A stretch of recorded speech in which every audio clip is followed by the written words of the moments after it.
So what are the factors which keep you connected to the education sector? Well, the most important, I think, to keep ourselves connected to the education sector is that we have to keep ourselves up to date with the UGC guidelines, MHRD guidelines, and that is what I do. That I check these websites, their guidelines, and notifications regularly, so that we know that what is happening and what is expected by UGC from us, and what is that the country needs for us to be up to date with. So that is the most important thing, to be up to date with the education sector as on date. Okay. Ma'am, being the CEO of Swami Vivekanand Subhati University, what is your philosophy on leadership? And how would you describe your leadership style? Well, I think a leader, the most important thing to be a leader is to have a good team. Nobody can succeed without having a team which uh, which which can back a leader. So my philosophy is always to have a good team, have good team members, and people who can support me, support my decisions, and help me in carrying out all the decisions which I take. So I have a wonderful team with me, and all my associates cooperate and help me in taking all those decisions, and uh, carrying out all the decisions which I take, in practicing out all the things which are decided in the university. So that is a wonderful teamwork which we are doing here, which is making us successful. Okay. Ma'am, being the CEO of Swami Vivekanand Subhati University, how do you strategize about the key programs and plans for the marketing and administration of your institute? See, if you ever want to succeed, then you have to know what the market strategies are, what is that is trending. So times change, expectations change, the student and the career profile change. What a student wants as a career today is different from what he or she may have wanted 10 years back. So we have to be up to date with the trends and accordingly decide our programs. In today's scenario, robotics, computers, maybe now after this pandemic which is going on, then IT sector has taken a sudden, that everybody wants to know what computer is, what digital marketing is, what digitalization is. So you have to know what the market trend is, and accordingly design the courses, and accordingly decide what you want to run for the current set of students. So that is how we decide what courses we should have, how the curriculum should be, and what the student of today, how he will get a job. Everybody, whoever is studying today, needs to study to get a job, to have a livelihood. So a course should be planned such that that person can get a good job, should be able to earn good money. So accordingly, we plan our strategies and courses so that we can give our students the career they want in their future. Okay. Ma'am, how does the curriculum at Subhati University ensures the best practices in the industry so that the students are always ready to get into the corporate lifestyle and make a dent in the corporate world? See, whenever we are deciding a curriculum, we there is no one person who decides the curriculum. There is no one person who decides that today the students will do this, or this year the students will do this. It's always a team, as I said before. So there will be a team of experts who will have people from the industry, people from the corporate sector, some students also, who will all be a part of the decision making. So the students will have their inputs, the corporate sector people will have their inputs, that what they expect from the students who are coming, or the freshers who are coming to join in. The industry experts will have their inputs, that what do they expect out of the students who are coming out of as freshers from the universities. The experts will have their inputs, that what a curriculum design should be, what a student should basically know. So that is how a curriculum is designed, and that is how the student benefits, because it is a combination of the overall combination of everything. What it is a complete package. Okay. So what do you think is your role and responsibilities to the university and the students? Well, there are two different questions actually. Well, towards the university, I'm the CEO, so my work is to ensure that everything goes smooth, all the things are up to date, the courses and fees, the prospectus, all this is defined, designed, and things basically are going smooth, and there is communication between the principals and the different management. And towards the student, I basically have to ensure, and I try my best to do that my students stay happy and satisfied. If there is any problem they are facing, I'm there to help them.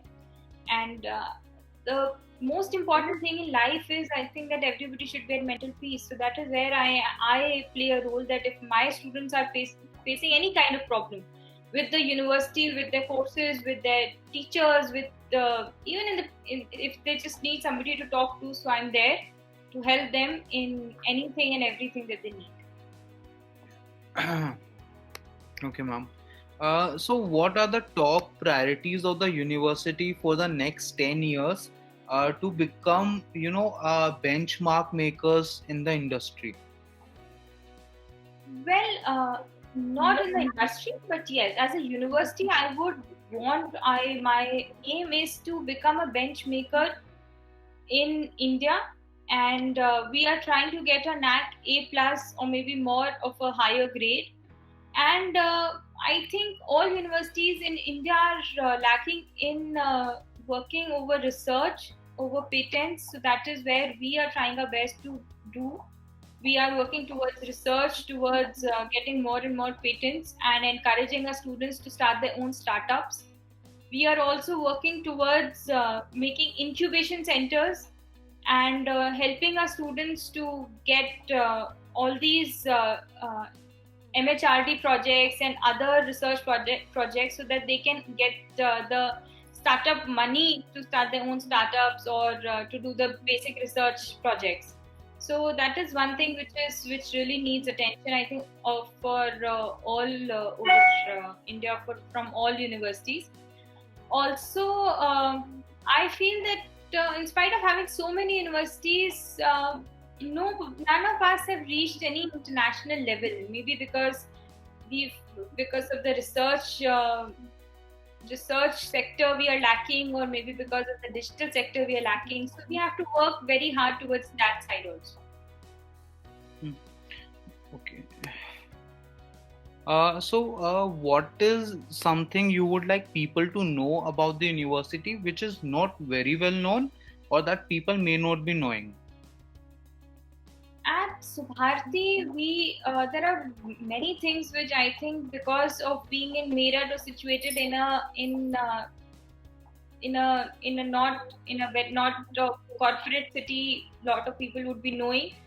We not only teach our students about academics but also values. We celebrate Subharti days. We teach our students about all the martyrs of the country who lost their life fighting for the country and getting our freedom. We celebrate all the days like Environment Day, Yoga Day, and we have adopted nearby villages, and we get camps placed, education in those areas. We get awareness camps, legal camps to all those areas, so that the villagers and the people there, they get actually aware of these things. We have a lot of social camp. We really believe in our social responsibility towards the society. So we have a lot of social camps, blood donation camps. We have a huge hospital associated with us. So we do a lot of health camps also, health awareness camps, blood donation camps, nursing awareness camps, breastfeeding camps. So we do a lot of health camps to help the society know about, help the people be aware about the health issues that they are facing, nutrition camps. We have a lot of schools and the basic clinics, rural clinics as you would call them, where free of cost medicines and basic checkup is given. We also give services in the jail. So we do a lot of social work basically. We have a crash for the free of cost creche and a free of cost school up to the class 4th for the children of the laborers who are working in the university construction site. So the university is doing a lot of things other than just educating and spreading education. So it's an overall development for anybody who comes and joins this university. Okay. So, what are the greatest strengths of the universities which translate to the holistic development of a student? Well, I feel that any university, the greatest strength is always the bonding which we form with the students, because the students are the actual strength. So once the student comes here, they actually interact with the teachers. We also have a student wellness center where the students can actually go and discuss a problem with the students. So for the overall development of the student, we have yoga sessions, we have counseling sessions. So if any students is feeling mentally pressurized because of the different studies or because of peer pressure or anything, we are also giving them counseling sessions and wellness in the wellness center. They can get different books over how to calm their mind and how to. There are counselors who are sitting there who can help them in the different calming techniques. So for the holistic development, a lot of other things are involved which are provided them here. Okay, so ma'am, over the years, what has been the biggest challenge that you have faced, and how it resulted in a better overcoming for the university? Well, I think the biggest challenge would be the location of this university, because the kind of infrastructure and the kind of academic plans, the courses which we have, if we were in a better situated city, we would have been maybe in the top 10 universities of India. But I don't think that can be changed.